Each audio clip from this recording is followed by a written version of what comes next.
Manghihina at kikiligin ng babae kapag ginagawa ng lalaki ang 10 bagay na ito. Makinig ka para malaman mo.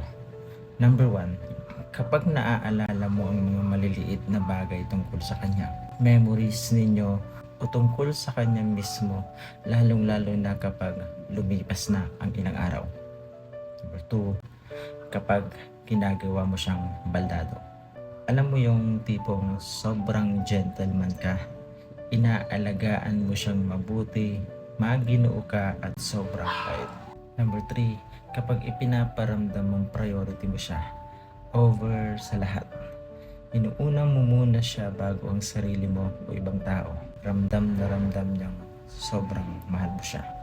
Number 4, kapag nilulutuan mo siya. Lalo na kapag ang niluto mo ay yung paborito niyang ulam o di kaya'y kapag pagod siya at pagsisilbihan mo siya na parang prinsesa. Number 5, kapag niyayakap mo siya bigla.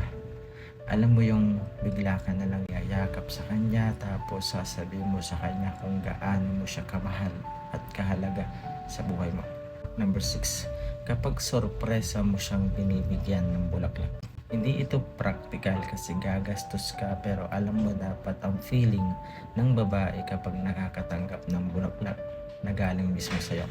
Number 7, kapag sinasabihan mo siya palagi ng I love you at namimiss mo siya at maganda siya araw-araw. Number 8, inaalagaan mo siya sa tuwing may sakit.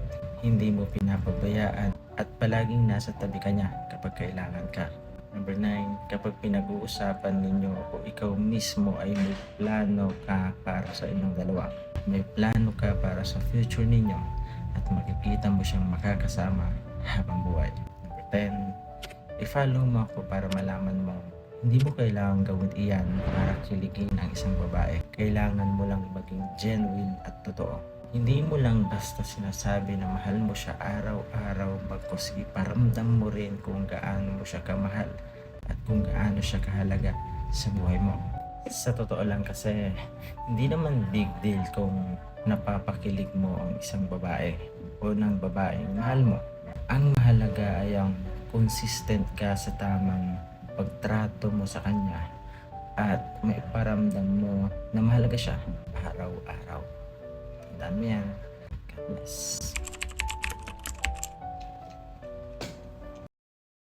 Apat na dahilan kung bakit umiiyak ang partner mong lalaki. Makinig ka para malaman mo. Number 1, hindi na nila kayang itago lahat ng bigat na matagal na nilang kinikimkim. Kasi ang totoo, hindi sanay ang karamihan sa kanila na ipakita yung kanilang kahinaan. Tinuturuan silang maging matatag, tahimik, at kaya ko itong mag-isa na mga linya. Kaya kapag umiyak ang lalaki, hindi iyan drama, hindi iyan arte. Ibig sabihin, umabot na siya sa point na hindi niya na kayang dalhin mag-isa.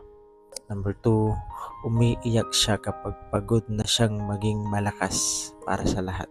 Kapag pakiramdam niya na hindi siya sapat kahit ginagawa naman niya lahat. Kapag nasasaktan sila pero wala silang mapagsabihan.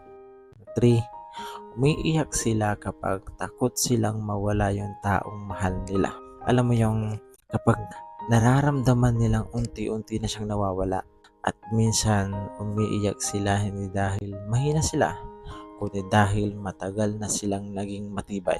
Kaya kapag nakita mong umiiyak ang partner mong lalaki, huwag mo siyang husgahan. Huwag mo siyang sabihan na ang drama mo. Kasi sa moment na iyon, pinapakita niya sa iyo ang side niya na bihira niyang ipakita sa iba.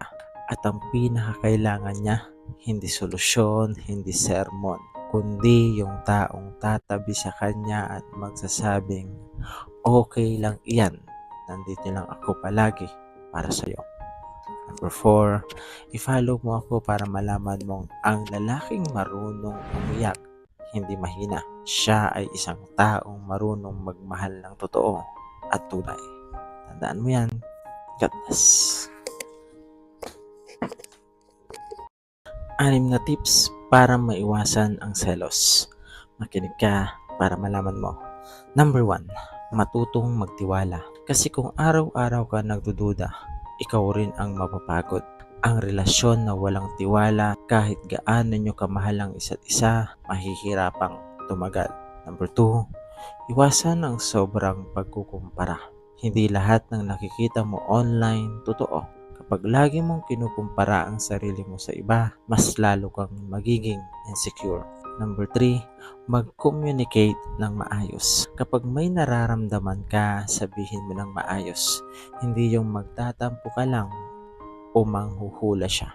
Minsan, misunderstanding lang talaga ang pinagmumulan ng selos. Number 4, mag-focus ka rin sa sarili mong growth. Kapag secure ka sa sarili mo, hindi ka madaling matinag ng ibang tao. Mas less ang overthinking kapag alam mong may value ka. Number 5, huwag gawing sentro ng mundo ang partner mo. Importante ang relasyon, oo, pero importante rin na may sarili kang buhay, layunin, pangarap at kapayapaan. Kapag buong mundo mo siya, mas matatakot kang mawala siya. Number 6, i-follow mo ako para malaman mong ang selos normal lang yan. Pero kapag pinabayaan, pwede niyang sirain kahit magandang relasyon. Sa dulo, ang tunay na peace sa relasyon nanggagaling sa trust, communication, at pagiging secure sa sarili. Tandaan mo yan. God bless. 5 signs na walang pangarap sa buhay ang pinili mo. Hindi lahat ng walang pera, walang pangarap. Pero may mga tao na kahit may pagkakataon na hindi pa rin gumagalaw. At doon ka talaga mapapagod.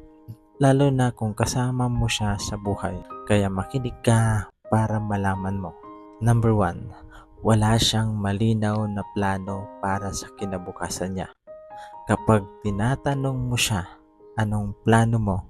Ang lagi niyang sagot, tignan natin, bahala na. Walang specific na sagot. Walang direksyon. At habang ikaw may vision, siya naka-standby lang. Number 2, komportable siya sa bare minimum. Okay na sa kanya kung anong meron ngayon. Walang drive mag-improve. Walang urge mag-grow. Habang ikaw gustong umangat, siya okay na sa ganito. At doon kayo nagkakaiba. Number 3, puro salita, walang action. Ang dami niyang plano, ang dami niyang pangako. Gagawin ko to, magbabago ako, pero hanggang salita lang, walang resulta. Dream without action is just illusion. Number 4, umaasa siya sa iyo instead na mag-step up. Ikaw ang gumagastos, ikaw ang nag-iisip, ikaw ang sumasalo, habang siya umaasa lang. At hindi partnership yan. Ang tawag dyan ay dependency. At habang tumatagal, ikaw ang napapagod. Number 5, i-follow mo ako para malaman mong hindi mo trabaho na buhatin ang taong ayaw buhatin ang sarili niya. Hindi mo responsibility na bigyan siya ng pangarap. Kasi ang taong may vision sa buhay, kahit walang wala pa, kikilos yan.